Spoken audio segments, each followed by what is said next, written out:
Welcome to MMG creations. Mahendrapur Balaji దేవాలయం ఈ పేరు ఎప్పుడైనా విన్నారా? ఈ టెంపుల్ రాజస్థాన్ లోని దౌస జిల్లాలో ఉంది. ఈ ఆలయంలో సాక్షాత్తు శ్రీ ఆంజనేయ స్వామి కొలువై ఉన్నారు. ఈ టెంపుల్ కి వేలాది మంది భక్తులు దయ్యాల్ని ఆత్మను వదిలించుకోవడానికి వస్తుంటారు.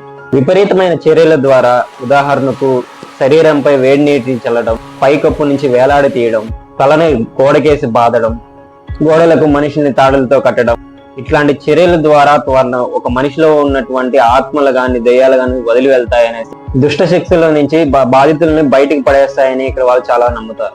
భారతదేశంలో ఇప్పటికీ భూత వైద్యం జరుగుతున్న ఈ ఆలయానికి మంచి పేరు ఉన్నది. ఈ ఆలయంలో ప్రసాదం ఇవ్వరు. అలాగే ఈ ఆలయం నుంచి బయటికి వెళ్ళేటప్పుడు తిరిగి చూడరాదని చెబుతుంటారు. ఎందుకంటే దుష్ట శక్తులు దీన్ని ఆహ్వానంగా స్వీకరించి వారి శరీరంలోకి ప్రవేశించడానికి ప్రయత్నిస్తాయి. ఎవరైనా ఈ ఆలయాన్ని సందర్శించాలి అనుకుంటే కింద డిస్క్రిప్షన్ లో లొకేషన్ ట్యాగ్ చేస్తాను. మరిన్ని ఇంట్రెస్టింగ్ ఫ్యాక్ట్స్ కోసం మన ఎంఎంజీ క్రియేషన్స్ ఛానల్ ని సబ్స్క్రైబ్ చేసుకోండి.